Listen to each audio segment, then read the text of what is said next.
Dua kenderaan bertembung, 7 maut, 2 lagi cedera.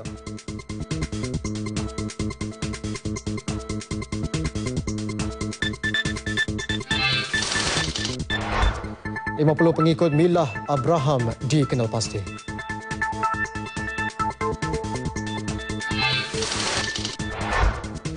Pesta cari etak rezeki musim panas.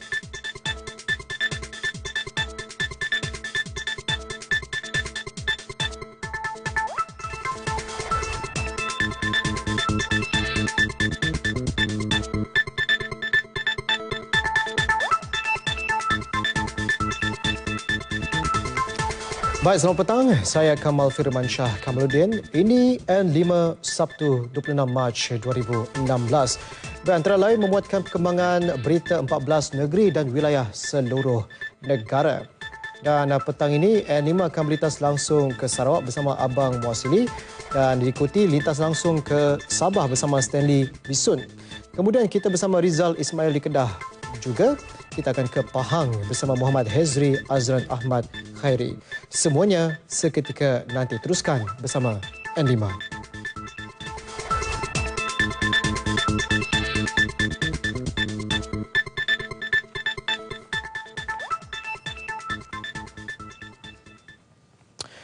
Baik, 7 maut dan 2 lagi cedera dalam kemalangan membabitkan sebuah van membawa pekerja kilang dengan lori pasir. Nahas berlaku kira-kira pukul 6 pagi tadi di Jalan Selong, Kulai, Johor.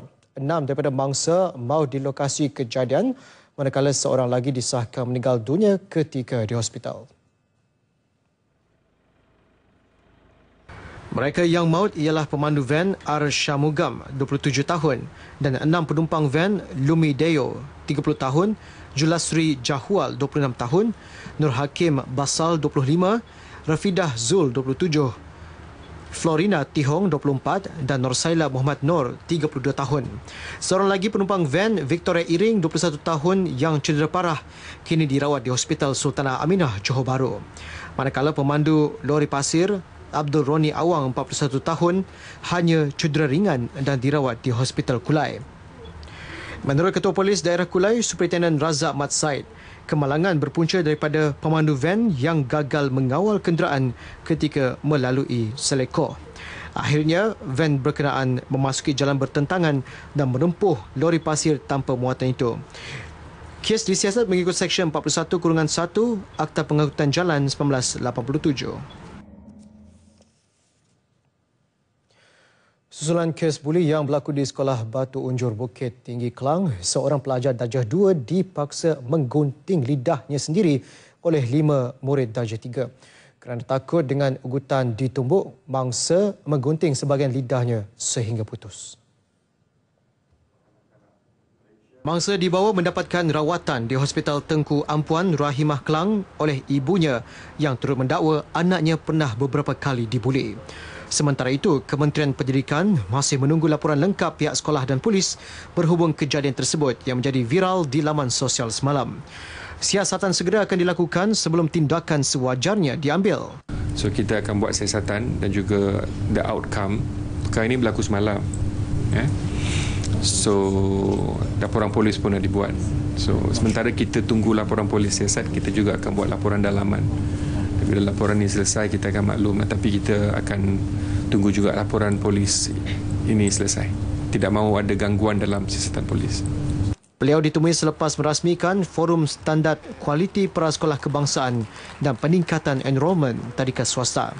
Forum ini bertujuan memberi penjelasan mengenai kualiti prasekolah melalui Standard Prasekolah Kebangsaan SKPK perlu ditambah baik dan diselaraskan di seluruh negara termasuk prasekolah swasta. Kementerian Pendidikan akan menjamin kualiti pendidikan yang diterima oleh murid-murid prasekolah adalah yang terbaik dan dipantau dari masa ke masa.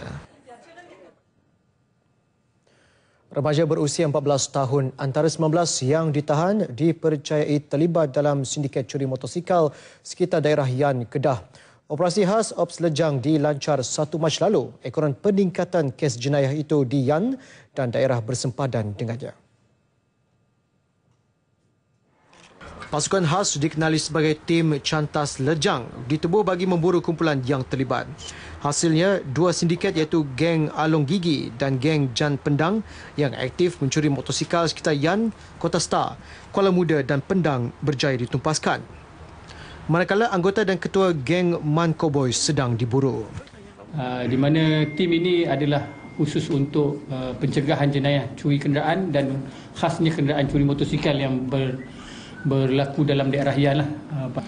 Pada operasi kali ini kita telah berjaya membuat tangkapan seramai 19 orang suspek kes curi motosikal dalam daerah Yan saja, dan kita berjaya mendapat atau merampas semula lebih kurang 21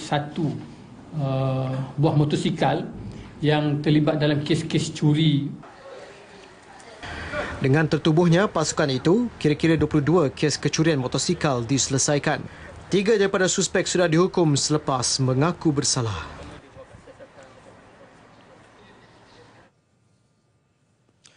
Rakaman kamera litar tertutup CCTV berjaya membantu polis menahan sepasang kekasih yang melakukan kegiatan mencuri wang tabung di Masjid Jami' Bagan Agam, Butterworth. Tangkapan itu sekaligus membantu polis Pulau Pinang menyelesaikan 15 kes berkaitan.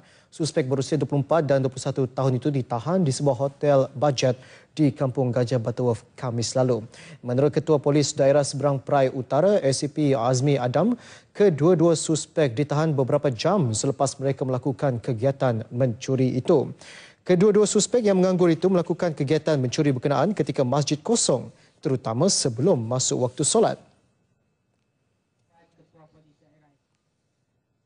Nasihatkan kepada masjid-masjid yang ada, AJK, SJK masjid, supaya kosongkan tabung-tabung masjid ini setiap hari. Jangan tunggu hari Jumaat dan kosongkan. Setiap hari dikosongkan untuk mengelak tabung-tabung ini dipecah oleh orang yang tak bertanggungjawab. SCP Azmi bercakap kepada media pada majlis pelancaran Travel Privilege Card bersama Tourism Malaysia Pulau Pinang dan Shell Cawangan Mak Mandin di Butterworth. Baik, perjumpaan Perdana Menteri dengan lebih 1,500 warga ATM di Kem Oya Sibu juga. Tinjauan mesra Perdana Menteri ke Rumah Panjang Ngalai Asom di skim penempatan semula Sekuau dekat Selangau Sibu antara paparan dari Sarawak petang ini. Butiran lanjut, kita terus ke RTM Kuching bersama Abang Wasili. Abang Samad, silakan. Terima kasih Kamal di Angkasa Puri. Ungkapan Angkatan Tentera sebagai benteng negara bukan satu retorik politik tetapi diterjemahkan dengan pelbagai program dan dasar kerajaan dalam menjaga kebajikan anggota dan keluarga tentera. Perdana Menteri Datuk Seri Muhammad Najib Tun Razak berkata semangat yang ditunjukkan anggota tentera ketika kunjungannya ke Kem Oyat Sibu tidak akan terbit jika kerajaan tidak membela nasib anggota tentera.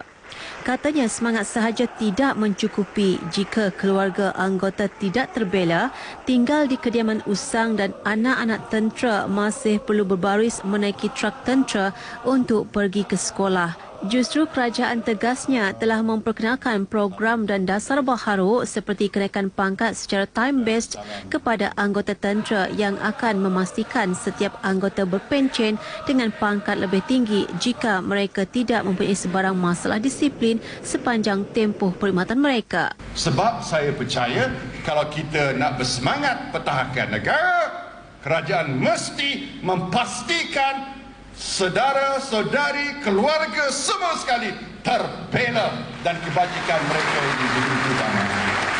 Beliau berucap pada majlis perjumpaan segulai sejalai Engkau Perdana Menteri yang berlangsung di Dewan Kem Oyat Sibu di hadapan lebih 1,500 pegawai dan anggota lain-lain pangkat sebelum melancarkan program bas sekolah tentera. Jelasnya sebanyak 176 buah bas akan digunakan untuk anak-anak anggota tentera seluruh negara dan akan memberi manfaat kepada 11,725 orang anak-anak anggota tentera. Perdana Menteri turut mengumumkan peruntukan sebanyak RM500,000 untuk menaik taraf sekolah kebangsaan Batu 15 Kem Oya. Sementara itu, pada tinjauan mesra ke rumah panjang Ngalai Asom di skim penempatan semula Squaw dekat Selangau, Sibu, Datuk Seri Najib mengumumkan nama Christopher Jira, 45, seorang jurutera awam akan mewakili Barisan Nasional untuk bertanding di Dewan Undangan Negeri Dun Tamin. Beliau yang memiliki sebuah syarikat perunding adalah dari Parti Rakyat Sarawak, PRS. Datuk Seri Najib berharap bekas graduan Universiti Glasgow, Scotland itu dapat mengulangi kejayaan penyandang kerusi itu, Datuk Joseph Mao Ikeh, yang telah menabur bakti selama 4 penggal di kawasan itu. Kepada Datuk Joseph Mao pula yang telah menyatakan untuk berundur dan tidak bertanding semula, beliau yang juga Perdana Menteri mengucapkan ribuan terima kasih mewakili keseluruhan Parti BN. Menurut beliau, Datuk Joseph Mao banyak berjasa kepada rakyat Tamin dan tetap memberikan khidmat terbaik walaupun sudah menyatakan hasrat untuk berundur. Dalam majlis itu juga, Perdana Menteri mengumumkan sumbangan 100 tangki air bagi skim Squaw dan akan meluluskan dana untuk projek menambah baik loji rawatan air di kawasan itu yang beliau anggap sangat kritikal. Terdahulu, Datuk Seri Najib menerima sambutan yang meriah daripada penduduk rumah panjang berdekatan dari skim Squaw, Selangau. Tetamu turut dihiburkan dengan persembahan nyanyian oleh tuai rumah atau ketua rumah panjang Ngalai Asom, iaitu Anderson Ngalai. Anderson merupakan seorang penyanyi perintis lagu-lagu Iban yang terkenal dengan lagu Berkikis Bulu Betis yang ditukarkan liriknya kepada wawasan Berkikis Bulu Betis. Lirik baharu itu mengajak masyarakat Iban melakukan lonjakan paradigma untuk menjadi satu kaum yang berjaya dalam semua bidang termasuk ekonomi dan pendidikan. Keutamaan akan diberikan kepada lokasi yang dikenal pasti sebagai cadangan kawasan terlindung sepenuhnya TPA berbanding pembaharuan lesen pembalakan hutan. Ketua Menteri Tan Sri Adnan Satin berkata ini bagi memastikan Sarawak mencapai sasaran 1 juta kawasan TPA menjelang 2020. I made a directive that any forest area that has been identified as proposed totally protected area will take precedence of a the renewal of forest timber licenses. If the timber licensee applies for an extension of the period, but that area is meant for national parks, we will give priority to national park. Sorry, we will not renew your license. Setakat ini 40 taman negara, 14 reserve semula jadi dan 6 sentuari hidupan liar seluas 853,836 hektar termasuk kawasan air telah diwartakan. Ketua Menteri berucap merasmikan sambutan Hari Hutan Antarabangsa peringkat kebangsaan di Tebingan Kuching.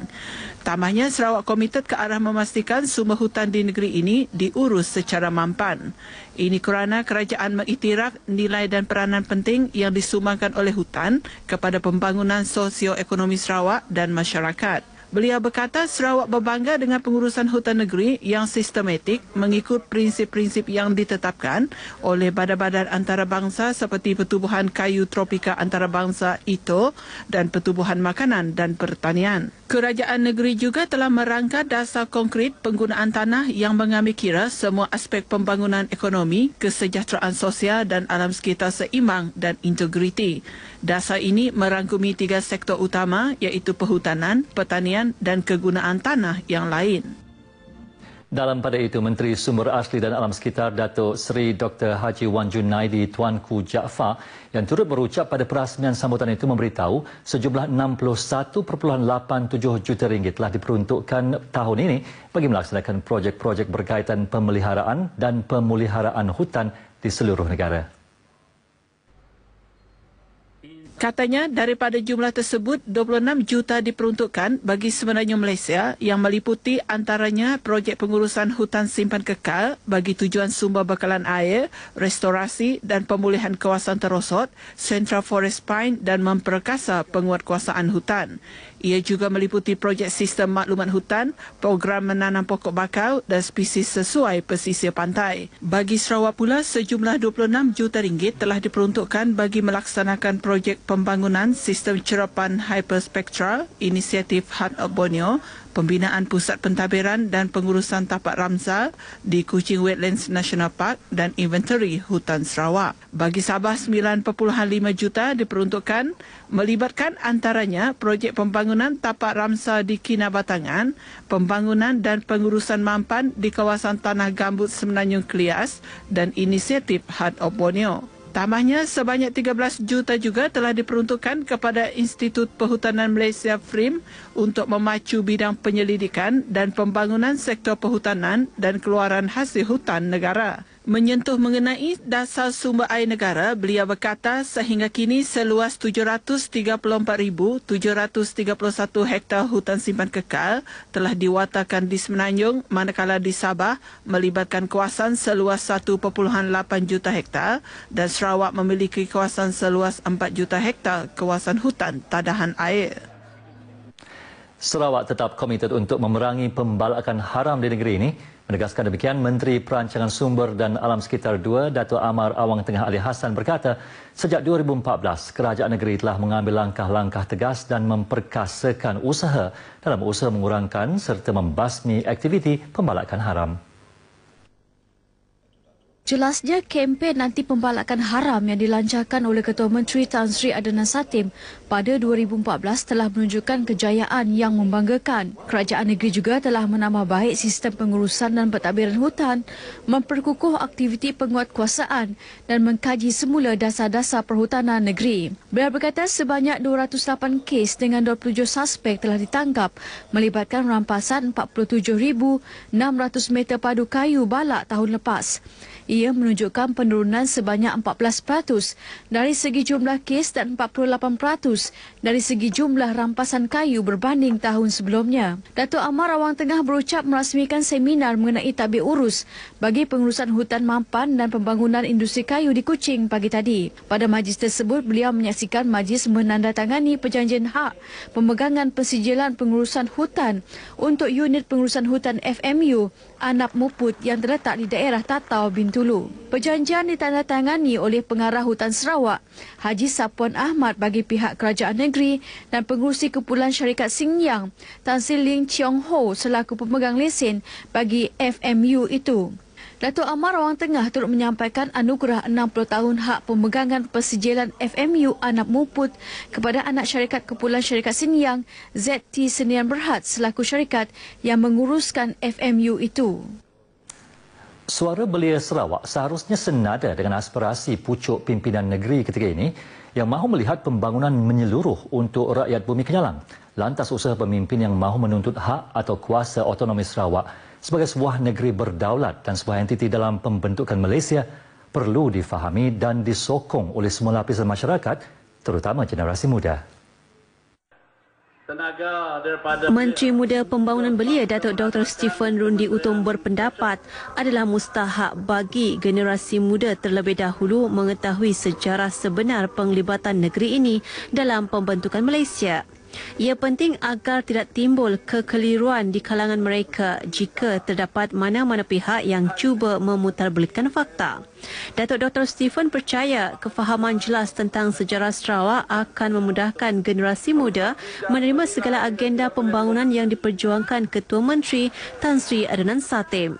Beliau berucap merasmikan Karnival Belia Dun Lingga di Sri Aman. Terdahulu dalam ucapannya, Ahli Dewan Undangan Negeri Lingga, Hajah Simoy Peri mencadangkan sebuah pusat pembangunan kemahiran teknikal ditubuhkan di Sri Aman bagi memenuhi keperluan generasi muda setempat. Selain melengkapkan belia dengan keperluan pasaran kerja akan datang, cadangan itu jika direalisasikan dapat membantu mentransformasi pembangunan belia di kawasan Sri Aman. Sementara itu, program sehari tersebut disertai kira-kira 2,000 belia dari kawasan Sri Aman dan sekitarnya. Setakat ini dahulu sumbangan berita dari Sarawak untuk lintas langsung N5 petang ini. Berita seterusnya bersama Kamal di Angkasa Puri. Terima kasih Abang Wasili langsung dari Kuching, Sarawak. Baik, kita ke perkembangan seterusnya. Suruhanjaya Komunikasi dan Multimedia Malaysia MCMC dan Jabatan Siasatan Jenayah Komersial PDRM sedang menyiasat ahli Parlimen Subang Arsi Varasa kerana disyakik memuat naik dan berkongsi kandungan palsu di laman Facebook. Berdasarkan aduan yang diterima, Siva Rasa dikatakan telah berkongsi dalam laman Facebook milik beliau muka depan majalah Time yang diubah suai dengan menampilkan gambar Perdana Menteri Datuk Seri Najib Tun Razak dengan caption nombor 2 dalam senarai rasuah, sedangkan majalah tersebut tidak pernah menerbit kulit muka depan sedemikian. Rakaman percakapan Siva Rasa diambil di Ibu Pejabat Polis Daerah IPD Dangwangi semalam. Telefon bimbit dan kad SIM milik beliau turut diperiksa untuk proses analisis forensik. Siasatan dijalankan mengikut di bawah Seksyen 233 Akta Komunikasi dan Multimedia 1998. Sabit kesalahan, denda tidak lebih RM50,000 atau penjara tidak lebih setahun atau kedua-duanya sekali. Denda RM1,000 bagi setiap hari kesalahan itu diteruskan juga boleh dikenakan. Dalam pada itu, Persatuan Veteran Kelab-Kelab Belia Malaysia MAYC mewujudkan satu gelombang deklarasi menyatakan sokongan penuh terhadap kepimpinan Perdana Menteri Datuk Seri Najib Tun Razak. Pengerusinya, Datuk Nasir Safar berkata, lebih 10,000 veteran dan 30,000 belia persatuan tersebut dari seluruh negara dijangka menyertai gelombang deklarasi Mei depan. Selama ini, kita telah memberikan sokongan moral yang cukup kuat kepada kepimpinan Tun Dr. Mahathir Mohamad. Dan sokongan ini kita lakukan di peringkat akar umbi.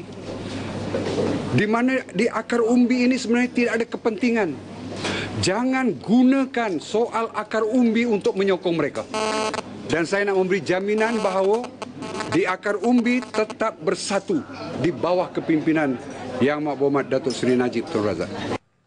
Perhimpunan besar-besaran pada Mei depan diadakan selepas siri jelajah gelombang deklarasi di seluruh negara dilaksanakan dan ia bermula di Johor semalam. Sebelum ini, persatuan tersebut pernah menghantar memorandum deklarasi sokongan terhadap kepimpinan Najib Razak pada 29 April tahun lalu di Pejabat Perdana Menteri. Agenda ekonomi negeri dan penyampaian bantuan rakyat satu Malaysia antara paparan lintas langsung dari Sabah. Kita terus sahaja bersama Stanley Misun di Kota Kinabalu. Stanley. Terima kasih Kamal Firmansyah di Angkasa Puri. Salam sejahtera dan salam sehati sejiwa. Persatuan Tionghoa Sabah dan Labuan sejak 25 tahun lepas telah membantu Sabah menjayakan program dan agenda ekonomi demi kemajuan negeri ini. Ketua Menteri Datuk Seri Panglima Musa Haji Aman berkata jangka masa 25 tahun bukanlah suatu jangka masa singkat dan banyak yang telah dilakukan gabungan itu dalam membangun dan memajukan masyarakat Tionghoa di Sabah. Beliau berucap pada jamuan malam ulang tahun ke-25 Gabungan Persatuan Tionghoa Sabah dan Wilayah Persekutuan Labuan di Sandakan. Datuk Musa yang juga Menteri Keuangan Negeri berkata gabungan persatuan berkenaan banyak menyumbang kepada kemakmuran ekonomi Sabah. Sehubungan itu, beliau berkata adalah amat penting bagi kesemua persatuan dalam gabungan tersebut untuk terus bersama-sama kerajaan dalam memastikan kemantapan pertumbuhan ekonomi negeri supaya rakyat dapat menikmati tahap kemajuan yang diingini. Usaha itu katanya pasti dapat menjadikan Sabah sebagai negeri pilihan pelabur asing dan domestik sekaligus membolehkan mereka menjalankan aktiviti perniagaan dalam suasana yang kondusif. Ditubuhkan sejak 1992, persatuan ini terdiri daripada gabungan 59 persatuan di Sabah dan Labuan. Sementara itu, dalam majlis berasingan, Datuk Musa menyampaikan bantuan rakyat satu Malaysia BRIM kepada kira-kira 2,460 penerima di Dewan Serbaguna Libaran Sandakan. Penerima tersebut adalah dari kawasan Dewan Undangan Negeri Dun Sungai Sibuga. Ketika ditemui media, Datuk Musa berkata meskipun berhadapan ketidaktentuan ekonomi dunia, kerajaan terus membantu meringankan beban rakyat menerusi pemberian PR1M. Kita bersyukur dan gembira melihat penerima-penerima yang begitu gembira, begitu wajah mereka berseri-seri menerima bantuan BRIM ini daripada kerjaan Barisan Nasional. Jadi saya percaya ini adalah usaha kita, usaha Yang Amat Berhormat Perdana Menteri yang sentiasa ingin melihat, yang sentiasa ingin menolong, bantu kepada rakyat yang memerlukan bantuan. Datuk Musa berharap penerima BR1M memanfaatkan sepenuhnya bantuan tersebut untuk tujuan berfaedah. Polis Sabah mengenal pasti kira-kira 50 pengikut kumpulan ajaran sesat Mila Abraham berada di negeri ini. Jumlah itu termasuk ahli keluarga kumpulan berkenaan. Menurut Timbalan Pesuruhjaya Polis Sabah, Datuk Awang Sehari E.M. Nazir, risikan mendapati kumpulan berkenaan berada di Tuaran, Sandakan, Tawau dan Kota Kinabalu. Kumpulan terdiri daripada golongan profesional dan semi-profesional. Kebanyakan belia itu turut dikesan membeli tanah di Tuaran untuk dijadikan markas operasi Daulah Islamiah di rantau ini. Memang terdapatlah perkumpulan-perkumpulan ini di Sabah dan pihak kami sedang meneliti, menghalusi dan akan bekerjasama dengan pihak Jawi lah, ya, untuk melakukan satu tindakan yang komprehensif. Beliau ditemui sidang media selepas sambutan Hari Polis ke-209 peringkat negeri Sabah di Ibu Pejabat Polis Kontingen IPK Kepayan. Datuk Awang Sehari berkata, polis juga menyiasat kemungkinan pengikut kumpulan itu terlibat dalam kegiatan pengganas termasuk militan IS. Setakat ini, siasatan terhadap kumpulan berkenaan untuk membantu Jabatan Agama Islam Wilayah Persekutuan Jawi kerana melakukan aktiviti bercanggah dengan ajaran dan akidah Islam. Sementara itu, tahap keselamatan sepitang daerah yang bersempadan dengan negeri jiran Sarawak berada pada tahap terkawal. Menurut Ketua Polis Daerah Sipitang DSP Awang Muhammad Arsad Awang Bakar, ia selaras kewujudan pelbagai projek mega berimpak besar seperti Taman Perindustrian Minyak dan Gas Sabah Sogip dan projek baja urea amonia Sabah Samur di daerah itu yang memerlukan tahap pengawasan dan keselamatan tinggi pasukan keselamatan. Katanya pewujudan 2 balai polis daerah Pekan Sipitang dan Sindumin di samping 2 pondok polis masing-masing di Mesapul dan Malamam juga dilihat mampu menangani sebarang bentuk jenayah rentas sempadan antara Sabah dan Sarawak. Kita tidak menafikan adanya mungkin akan datang dia lebih pesat. Apabila pembangunan pesat, maka jenayah akan seiring. Jadi walau macam mana pun setakat ini jenayah yang di Sipitang adalah terkawal. Beliau ditemui media selepas Majlis Perbarisan sempena sambutan peringatan Hari Polis ke-209 di Balai Polis Daerah Sipitang. Seramai 28 pegawai dan anggota menerima kenaikan pangkat dan sijil penghargaan pada majlis ini. Bersempena sambutan Hari Polis ke-209, Menteri Kerajaan Tempatan dan Perumahan Datuk Seri Panglima Haji Haji Nor memberi sumbangan RM35,000 kepada Ibu Pejabat Polis Daerah IPD Tuaran. Daripada jumlah itu, RM30,000 untuk pembinaan taska dan RM5,000 lagi untuk tabung IPD berkenaan. Menurut Datuk Haji Ji, sumbangan itu sebagai tanda menghargai hikmat anggota polis dalam menjaga ketenteraman dan keamanan kawasan setempat. Khidmat jasa bakti pihak polis tidak pernah kita lupa.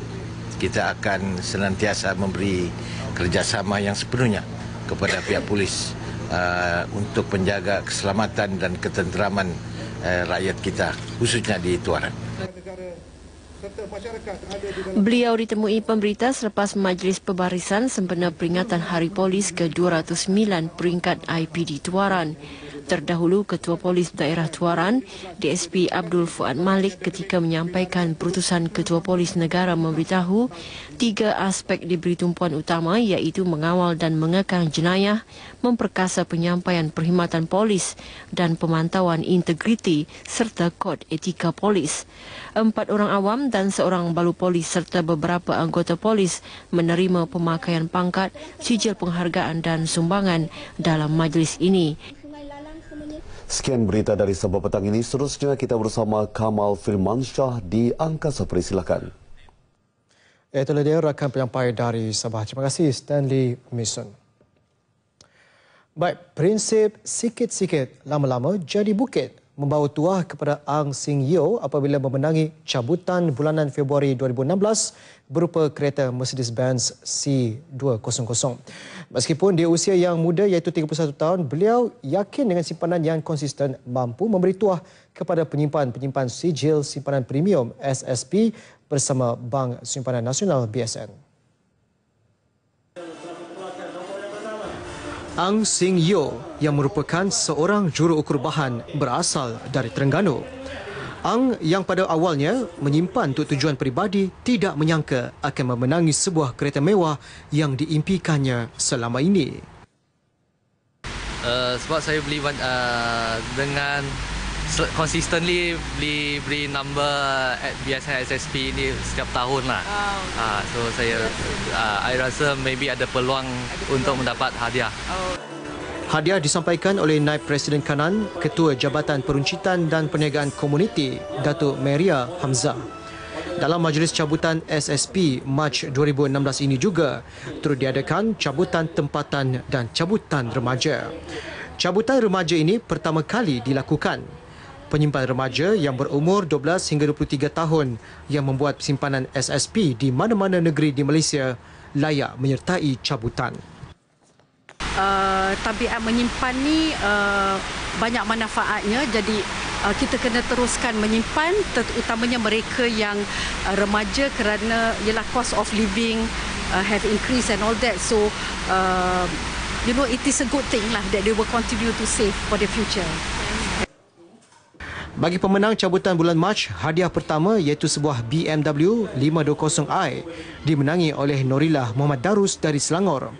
Pemenang bagi hadiah utama cabutan tempatan pula berupa produk Axia dan hadiah utama bagi cabutan remaja ialah iPhone 6 Plus.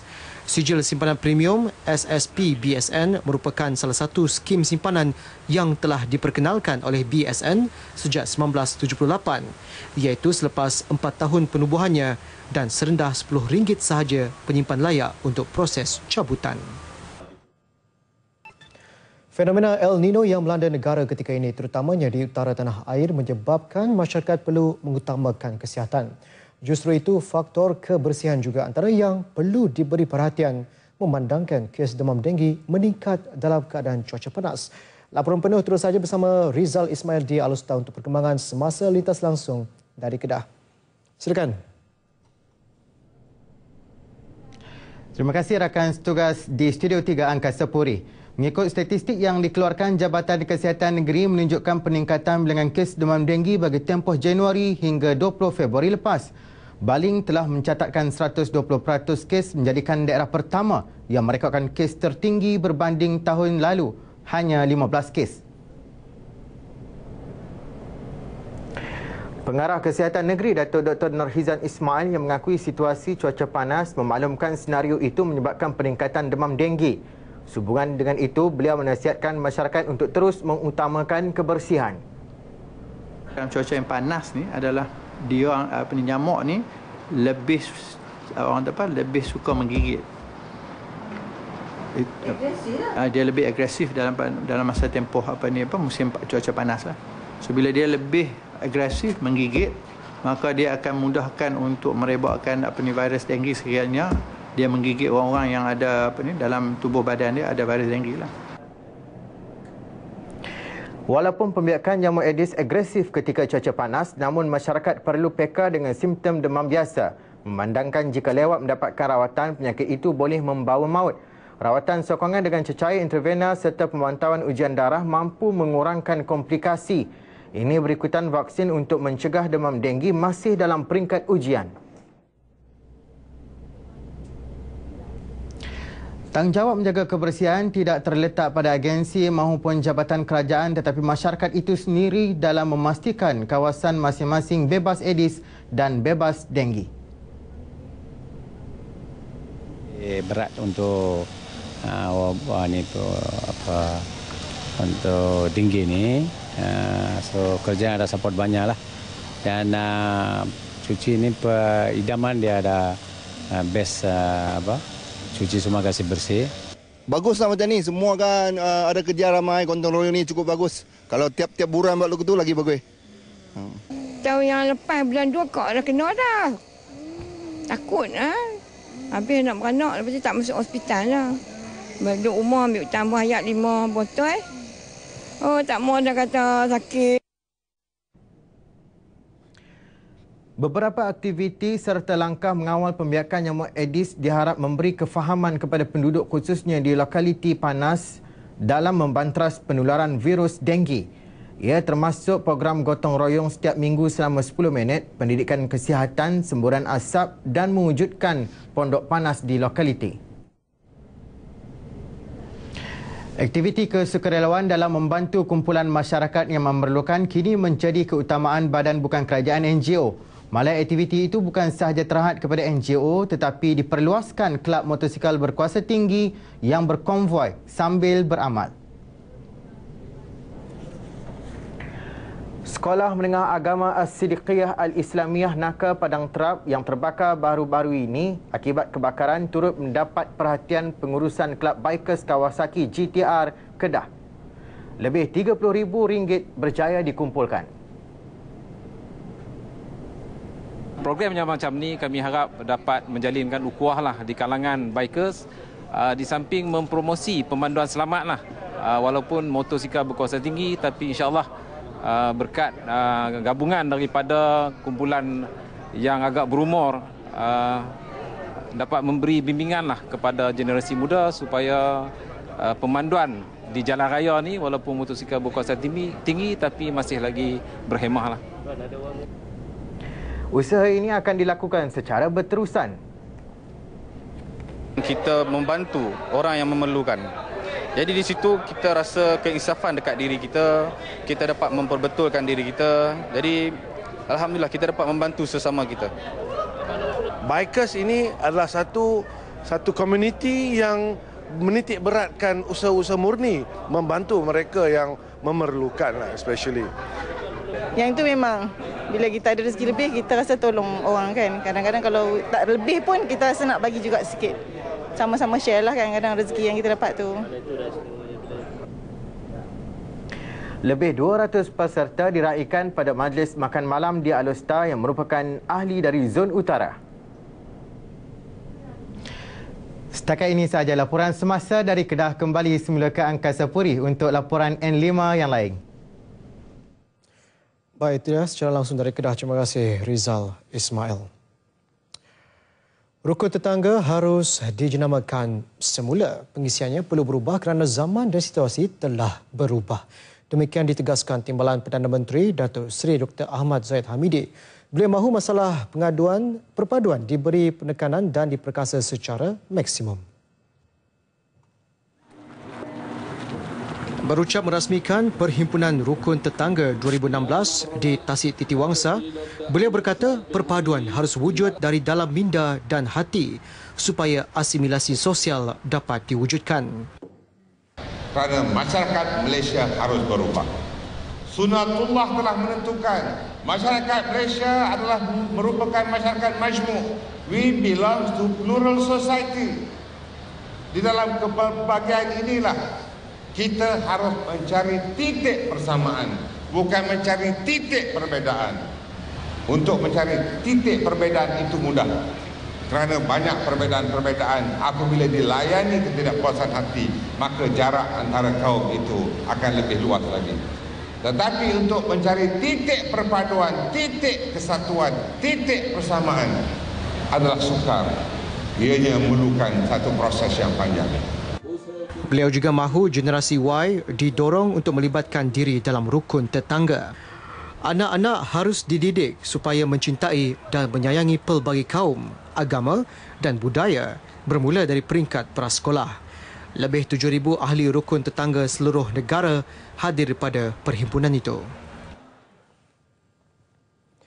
Pencemaran sungai yang berlaku di Balok Kuantan membimbangkan penduduk yang mahukan masalah itu diselesaikan segera. Kita ikuti keresahan yang disuarakan mereka seperti yang dilaporkan oleh kru kami di Pahang. Kita berintas langsung bersama Muhammad Hezri Azran Ahmad Khairi untuk laporan lanjut. Baik, silakan. Terima kasih Kamal di Studio 3 Angkasa Puri. Jika sebelum ini penduduk di Balok Kuantan digemparkan dengan kejadian air Sungai Merah, namun kini kejadian tersebut berubah. Penduduk tertanya-tanya apabila mendapati air sungai di kawasan mereka berwarna hitam dan berbau busuk.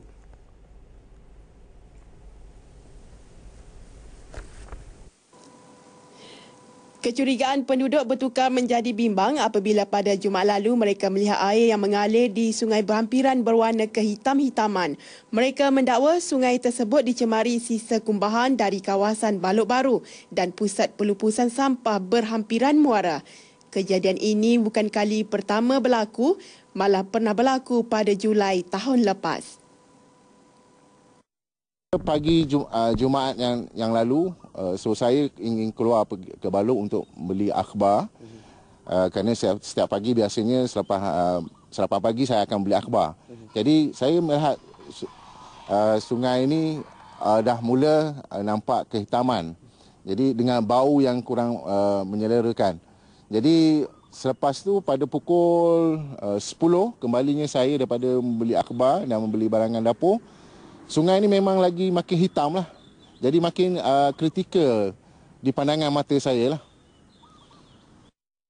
Berikutan kejadian itu, penduduk memohon agensi bertanggungjawab memantau kawasan tersebut dibimbangi pencemaran tersebut memberi kesan kepada penduduk setempat dan nelayan.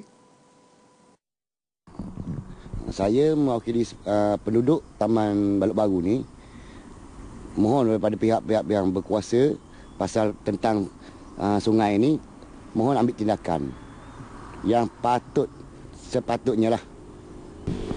Dulu keadaan sungai ini amat berbeza sekali dengan yang kita tengok pada hari ini. Dulu air dia cantik, elok. Kemudian berlakunya benda ni dalam 2-3 hari ni lah, yang mendatangkan bau yang tak menyenangkan dengan warna yang betul kau jadi hitam.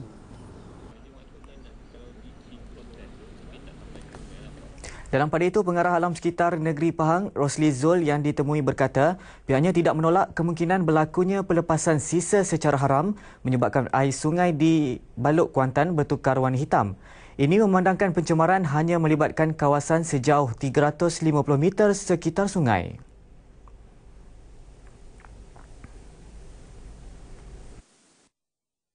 Antara lokasi yang disyaki menjadi kawasan pembuangan sisa ke sungai tersebut adalah di Jambatan Balok Makmur. Pihaknya juga turut mengambil sampel dari kilang-kilang dan fasiliti berdekatan untuk membuat pemadanan dengan sampel air Sungai Nyior bagi mengenal pasti pihak yang bertanggungjawab. Yang menunjukkan bahawa pencemaran itu hanya sampai di kedudukan 350 meter daripada sini, dan persekitarannya memang tidak ada apa-apa kata orang aktiviti perindustrian ataupun yang mendatangkan pencemaran, dan ini menjadikan siasatan ini lebih menariklah untuk kita lihat. Mungkin berlakunya usaha-usaha pihak-pihak yang tidak bertanggungjawab mengambil kesempatan yang melepaskan pencemar ini pada waktu-waktu yang kata orang tidak menjadi perhatian masyarakat, mungkin pada waktu malam. Keputusan analisa sampel air Sungai Nyior dijangka akan diketahui dalam masa 2 minggu sebelum langkah seterusnya ditentukan.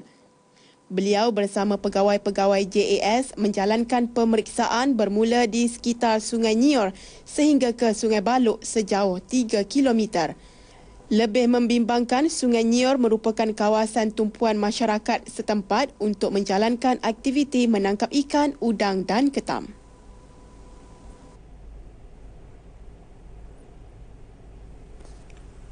Kami akan melaporkan perkembangan siasatan yang dijalankan berhubung pencemaran sungai berkenaan. Dan sebelum mengakhiri lintas langsung dari Pahang, kita saksikan visual tayangan filem Bukit Kepong yang dipertonton kepada orang ramai di Teluk Cempedak, Kuantan sempena sambutan Hari Polis ke-209. Assalamualaikum dan salam sejahtera.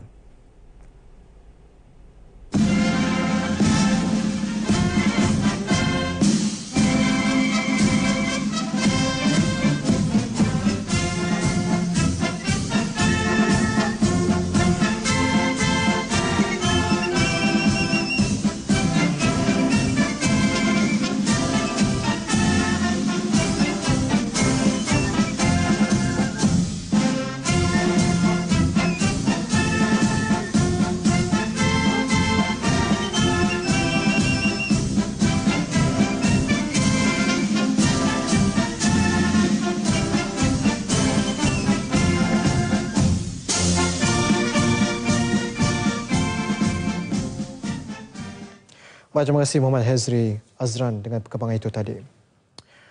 Paras air Sungai Pahang yang cetek sejak beberapa minggu lalu akibat cuaca panas memberi kesempatan kepada pencari etak mengutip rezeki mereka di sepanjang tepian sungai berkenaan.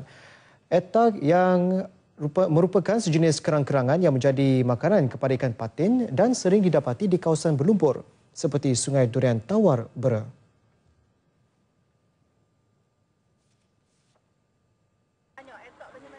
Di Bera, bukan sahaja penduduk tempatan, malah pengunjung luar turut mengambil kesempatan menyertai pesta mencari etak ini.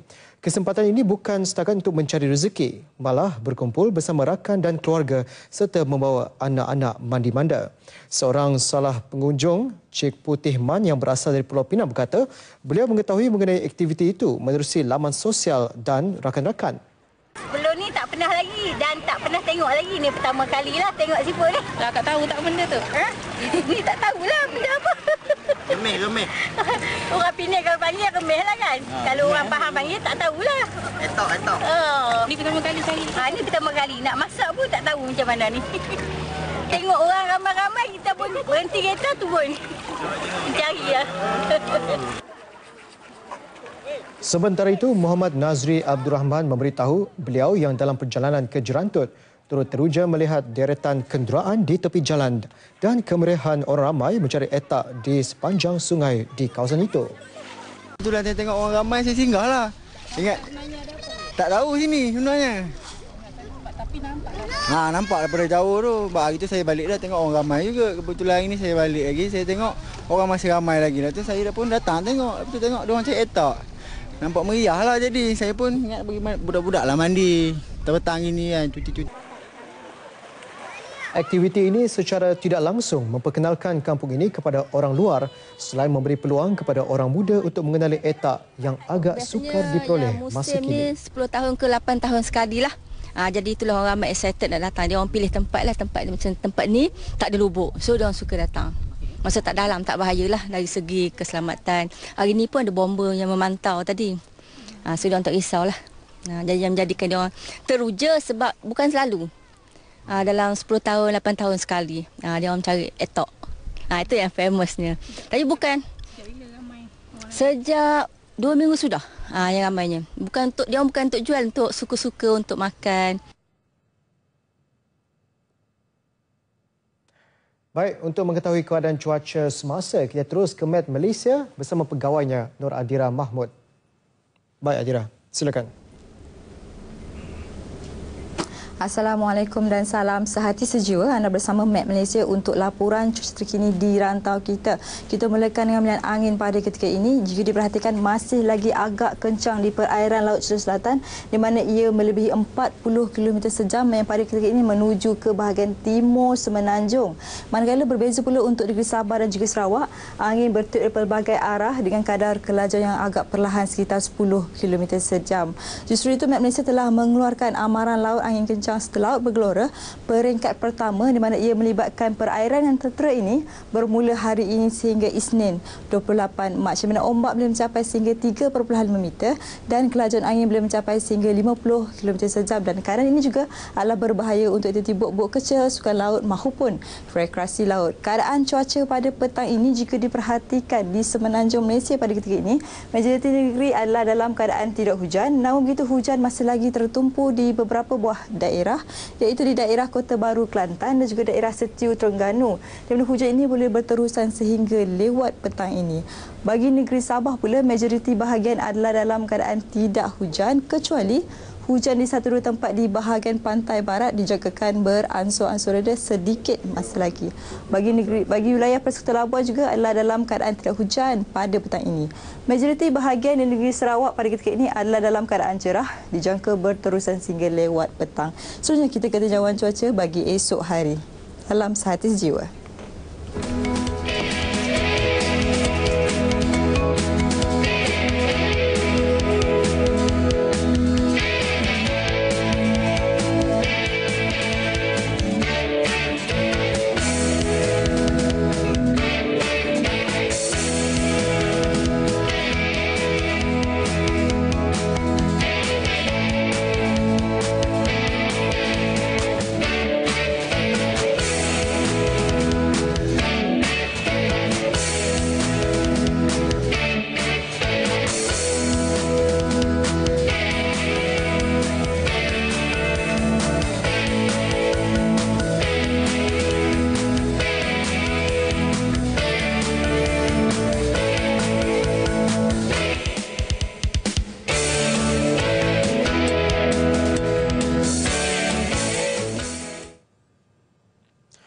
Baik saudara, sebelum ini Nur Fakuihah Iwani Ishak 12 tahun sukar untuk bergerak akibat penyakit radang sendi yang dihadapinya. Namun kini dia mampu menarik nafas lega setelah penderitaan yang dialaminya itu mendapat perhatian Parlimen Hulu Terengganu yang memberikan sumbangan kerusi roda. Sumbangan itu disampaikan oleh Ahli Parlimen Hulu Terengganu, Datuk Jelani Johari yang meluangkan masa menziarahi adik Nur Fakuihah di kediaman ibu bapanya di Taman Hamparan Permai Batu Hampar Manir. Menurut ibunya, Fazilah Zakaria, anak ketiga dari 6 beradik ini dikesan mengalami penyakit radang sendi 2 tahun lalu. Adik Nur Fakuihah sebelum ini sering berulang-alik ke Hospital Universiti Sains Malaysia, Kubang Krian untuk mendapatkan rawatan. Namun selepas berpindah ke kediaman baharu ini sejak tahun lalu, dia kini dirujuk kepada pakar kanak-kanak Hospital Nur Zahirah, Kuala Terengganu. Dia pergi USM dulu, doktor detect kat situ lah. Dia ada radang sendi sebab dia bengkak sini semua kalau tu kan. Kalau penyakit dia datang, dia bengkak sini kat sendi-sendi semua. Tu macam tu. Kesannya puas selera makan. Dia tak boleh nak berjalan, dia sakit, makan pun tak nak macam tu lah dia. Dengan media, kita boleh cakap. Sebelum ini, anak kepada pemandu lori Isa Idris ini pernah menjalani pembedahan injap jantung pada usia 3 tahun dan kini banyak bergantung kepada pengambilan ubat berikutan penyakit radang sendi yang dihadapinya. Laluan kereta api di Pantai Timur yang tergendala sementara akibat kerosakan jambatan di Kemubu, Kelantan bakal beroperasi semula pada 1 April ini. Walau bagaimanapun, ia masih bergantung kepada kelulusan Suruhanjaya Perkhidmatan Awam Darat SPAD. Jambatan kereta api di Kemubu yang dibina pada tahun 1948 itu rosak teruk akibat dibawa arus pada banjir besar tahun lalu. Menurut Pengerusi Kereta Api Tanah Melayu Berhad KTMB, Datuk Insinyur Nawawi Ahmad, kos sebanyak 17 juta ringgit diperlukan bagi membina semula jambatan berkenaan dan kontrak untuk menyiapkannya telah diberikan kepada sebuah syarikat. Untuk mempercepatkan pembaikan jambatan ini kerana terputus di antara Tumpat, Kota Baru dengan Gongsang dan ke seterusnya lah sampai ke Gemas. Jadi perkara ini kita telah laksanakan percubaan golek rollover baru-baru ni dan dapati keadaannya itu dah mampu untuk menerima kereta api yang berat. Dalam pada itu, 700 juta ringgit turut dibelanjakan bagi memperkukuhkan trek lama di laluan kereta api antara Kota Baru ke Johor Bahru dalam tempoh setahun. Beliau yang juga ahli Parlimen Langkawi berkata demikian kepada media di Langkawi. Terdahulu, beliau menjadi tetamu jemputan Radio Malaysia Langkawi FM menerusi program bersama Radio Malaysia Kelantan FM iaitu Pakat Mai Pakat Gi yang dikendalikan DJ AA serta Abengoh. Hadir sama Pengerusi Penyiaran RM LFM Wan Azhan Wan Hamad. Sementara itu, langkah Kereta Api Tanah Melayu Berhad KTMB memperkenalkan perkhidmatan tren elektrik ETS dari Gemas Negeri Sembilan ke Padang Besar Perlis jelas berjaya memberi kemudahan kepada penduduk di selatan tanah air menuju ke Perlis. Perkhidmatan yang diperkenalkan sejak 10 Oktober 2015 hanya mengambil masa perjalanan kurang 8 jam. Baru-baru ini, kru RTM berkesempatan mengikuti program FAM Trip KTMB dari Gemas ke Padang Besar dan seterusnya ke Hat Yai, Thailand. Adun Gemas, Exco Kebudayaan dan Adat Istiadat Melayu Negeri Sembilan, Datuk Abdul Razak Abdul Said yang meninjau perkhidmatan ETS berkata, dengan kemampuan tren elektrik ini, menyingkatkan masa perjalanan menjadikan destinasi yang jauh menjadi dekat. Bukan sahaja memberi manfaat ekonomi kepada daerah Gemas, malah juga meningkatkan perkongsian budaya serta pelancongan. Pertamanya, saya mengucapkan sahabat dan tahniahlah kepada pihak pengurusan KTMB Berhad yang sentiasa di sini sebagai satu alternatif pilihan bagi mereka yang memerlukan, bagi mereka yang ingin bergerak di satu tempat ke tempat yang lain. Sementara itu, Presiden KTMB, Lieutenant Colonel Besara Sarbini Tijan memberitahu program tersebut juga mampu memberi pendedahan dan memberi pengalaman melancong menggunakan perkhidmatan kereta api. Seramai 40 orang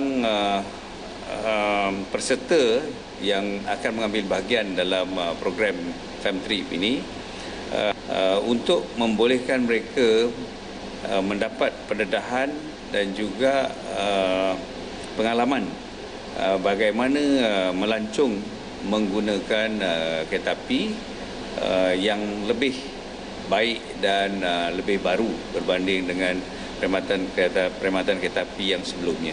KTMB memilih Gemas sebagai lokasi promosi kerana Gemas sinonim dengan perkhidmatan kereta api memandangkan ia terletak pada pertemuan 3 arah perkhidmatan kereta api iaitu dari arah utara ke selatan, timur ke selatan dan timur ke utara. Salah seorang peserta yang turut serta dalam program ini, Daud Yusof, bersetuju perkhidmatan ETS yang disediakan amat efisien. Saya sungguh amat terharu kerana KTMB menjemput kami untuk bersama-sama ketua-ketua cawangan dan ketua kampung dari kawasan Don Gemas bersama Kak Hanyai. Dan kami mengucap ribuan terima kasih juga kepada pengurusan KTMB yang ada bersama kami di sini. Perkhidmatan kedua destinasi yang menghubungkan Gemas Padang Besar, Gemas dan Gemas Butterworth, Gemas disediakan setiap hari dengan 312 kapasiti tempat duduk. Kira-kira 1,000 pengunjung memeriahkan program Fiesta Selangor FM bersama komuniti Don Semenyih yang diadakan pada hari ini. Program kali kedua itu dianjurkan bagi mendekatkan masyarakat dengan Radio Malaysia Selangor, Selangor FM.